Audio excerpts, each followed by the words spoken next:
All right.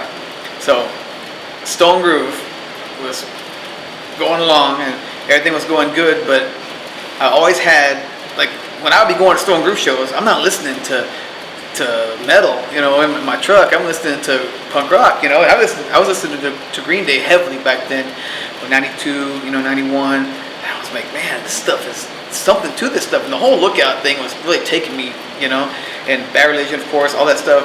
So I wanted to play punk rock, you know, and I wanted to play, but I didn't know how to make my own band off the side. So Paul Santos from Black Milk, every now and then he'd say, hey, you want to do a show with us? And I would sing for them when he would play some shows where he thought maybe the vibe his band wasn't heavy enough. He wanted something heavier. So, hey, will you sing for us tonight? So I did that, and that was kind of a crossing point between what Stone Groove did and the whole punk rock thing. And so I started to feel like, man, I want to play punk rock. You know, I want to play, but I don't want to be the front man.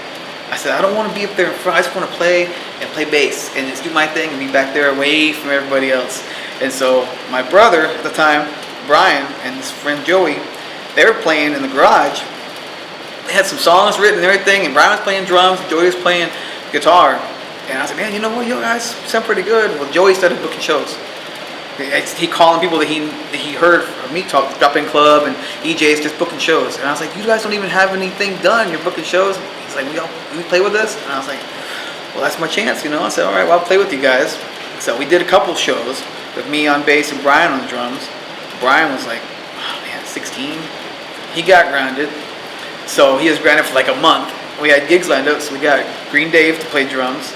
And there was Pillowhead right there. We started, and then it started to get more complex. Our taste started to broaden. We were getting to 15, you know, and getting into J Church and all that stuff, and really being serious about the music then, and early Jawbreaker, you know, and so that kind of honed our sound right there. We really wanted to be into the whole pop punk thing, you know. So I think it took us a long time to get anybody to like us, man. We played a lot of shows to nobody. Like some of those sloppy second shows, I think we were the first out of like 20 bands we played. And like, hey, there's nobody out there. But after a while, you know, it started to hit, and I think it was a Body Rock show one night, you know, and when Noah and like Hale like came up, and Carlos from Loser, they came up and they're like, you know, like finally like, hey, recognition, you know. And after that, it just took off, and we were off and on for about, I don't know, 5 or 6 years. But that was the main thing, and I kind of left the Stone Groove stuff aside and just kind of quit. Well, so tell me a little bit more about Pillowhead's music. You know, I'm not really familiar with some of the songs, so if you could just kind of elaborate on some of the song titles and any demos that you might have done. It started out, and I want to say heavily influenced by Green Day. I mean, heavily, like the Kerplunk and all that, and the first album. And the songs were, you know, loose and about your girlfriend and stuff like that. But we did a demo called Clip 17 where we went over there to Hacienda and we recorded it. And we were, you know, real heavy on the harmonies. And it came out really well. Actually, some of the songs, I still love them today. After that, I guess within another 6 months, we decided we'll go do some more songs.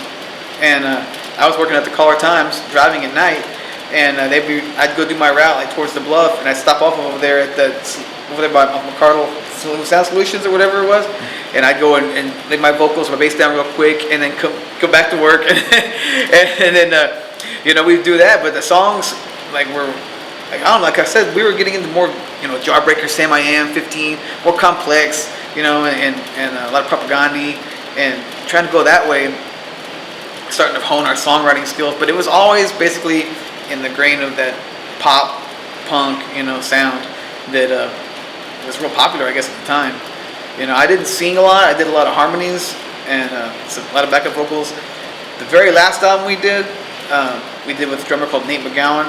He was basically hit and runs for a while. We did that one in '97. That was the last thing before the book started, and that one we did 12 songs, 4 were Joey singing, 4 were me singing, and 4 were Brian singing. Each person had written 4 songs for that record. None of them ever got put out, you know. I have them there at the house, you know, but none of them ever got distributed or anything.